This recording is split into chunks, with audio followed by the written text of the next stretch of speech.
تو یہ جو مسئلہ ہے یہ گھر کا مسئلہ ہے. اب ہر گھر میں صحن کے درمیان میں چینٹیوں کا گھر وہ بنا لیتے ہیں. تو ظاہر سی بات ہے اس پہ لوگ گزرتی بھی ہیں، چینٹیاں مرتی بھی ہیں، راستوں میں بنے ہوتے ہیں. اور اکثر جو ہمارے پاس لوگ آتے ہیں تو ہم جب خط و کتابت اور ان کا حساب کتاب کرتے ہیں، سر میں درد رہتا ہے یا ٹانگوں میں درد رہتا ہے، تو حساب کتاب میں ہمیں معلوم ہوتا ہے کہ کہیں چینٹیوں کے گھر سے یہ بچی یا بچہ گزر کے گیا ہے تو اس وجہ سے جنات پر جنات کا اثر ہے اس پر. تو اکثر لوگ ہم سے پوچھتے ہیں کہ کیا یہ چینٹیوں کے گھر جو ہیں یہ جنات کے گھر ہیں؟ تو میں آپ کو ایک بات بتاؤں، میں جب درس نظامی اپنے یعنی عالم بننے کا آخری سال جو میرا ہوتا ہے، جو علماء کا ہوتا ہے، اس میں میرا آخری سال میرے استاد محترم تھے تو سیدی مرشدی حضرت پیر شیخ الحدیث مولانا عبد المنان صاحب دامت برکاتہم العالیہ، اتنے بڑے اللہ کے ولی کہ 50 سال تو انہوں نے صرف حدیث شریف پڑھائی اور 15-20 سال عام کتابیں پڑھائی ہیں دوسری، یعنی 50 سال تک حدیث کی کتب پڑھاتے رہے. تو میں نے ایک بار جب وہ ہمیں ابو داؤد شریف پڑھا رہے تھے تو میں نے کاغذ پہ ٹکڑا لکھ کر ان کو بھیج دیا. میں نے کہا کہ حضرت یہ بتائیں کہ یہ چینٹیوں کے گھر جو ہیں کیا یہی جنات کے گھر ہیں؟ تو انہوں نے مجھے کہا کہ بیٹا یہ جنات کے گھر نہیں ہیں لیکن جنات کا ان چینٹیوں کے گھر سے تعلق ہے، بس یہی کہہ دیا. پھر میں اس مسئلے پر بڑی ریسرچ کی تو ایسے ہوا کہ ہمارے پڑوس میں ہمارے ایک رشتہ دار ہیں، تو انہیں نیا گھر بنوایا لیکن ان کے صحن کے بیچوں بیچ چینٹیوں نے ایسے گھر بنایا کہ آپ حیران رہ جائیں کہ سارے گھر کا حسن خراب.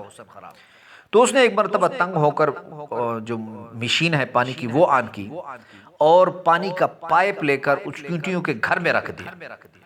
اب موٹر چل رہی ہے کئی گھنٹے تک، یعنی 1.5 یا 2 گھنٹے تک موٹر چلتی رہی، پانی کا پتہ نہیں چل رہا کہ پانی اندر کہاں جا رہا ہے. ظاہر سی بات ہے کہ یہ چینٹیوں کے جو سوراخ ہوتے ہیں یہ سوراخ یقین مانیے کئی میل تک ہوتے ہیں. تو پھر ظاہری بات ہے کئی میل تک زمین میں سوراخ ہوں گے تو پھر پانی کا کیسے پتہ چلے؟ جب پانی لگایا، پانی بند کیا 2-2.5 گھنٹے بعد، تو ان کی بیٹی پر جو ہے وہ جنات کا جو ہے وہ اثر ظاہر ہو گیا. اس کے منہ سے لعاب جاگ کی طرح بہنے لگا. اور ہمارے ایک دوست عالم عامل ہیں تو وہ ان کی بھتیجی بھی ہے تو وہ فوراً پہنچ گئے. تو انہوں نے کہا کہ تم کیوں آئے ہو؟ انہوں نے کہا کہ تمہارے بھائی نے جو ہے ہمارے بچے مار دیے اس لیے ہم اس کی بیٹی پہ جو ہے ہمارا اثر ظاہر ہوا ہے ان پر، اور ہم جو ہے نا تو اس کو بھی مار دیں گے. کیوں؟ تمہارے جو بھائی ہے اس نے 2-2.5 گھنٹے پانی جو ہے ہمارے سوراخوں میں لگایا تو اس وجہ سے یہ ہمارے بچے مر گئے. تو پھر اس نے بڑی محنت کی کہ غلطی ہوئی، بہرحال وہ چلے گئے.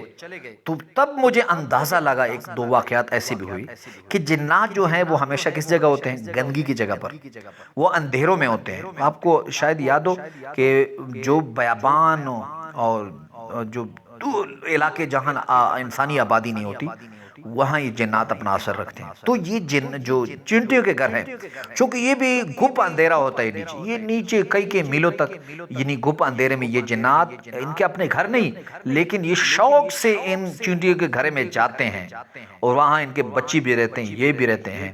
باقاعدہ گھر نہیں لیکن وہاں رہتی بھی ہے، جیسے رات گزار لی دن گزار لی. شوق سے جب ہم کسی پارک میں جاتے ہیں یہ چینٹیوں کے گھر جو ہیں یہ جنات کے لیے پارک کا درجہ رکھتے ہیں تو یہ وہاں جاتے ہیں. تو اس لیے آپ نے ان چیز سے پرہیز رکھنا ہے، کوشش کرنی ہے کہ اس کے اوپر پیر وغیرہ نہ لگے تو جنات کا اثر جو ہے وہ پھر آپ پہ ظاہر ہوتا ہے. تو یہ بات تو اس مسئلے کا جواب جو اکثر لوگ پوچھتے ہیں کہ کیا جنات چینٹیوں کے گھر میں رہتے ہیں، یہ باقاعدہ ان کے گھر ہے؟ تو ان کا جواب یہ ہے کہ باقاعدہ ان کے گھر نہیں لیکن یہ آنا جانا چینٹیوں کے گھروں میں ان کا لگا رہتا ہے.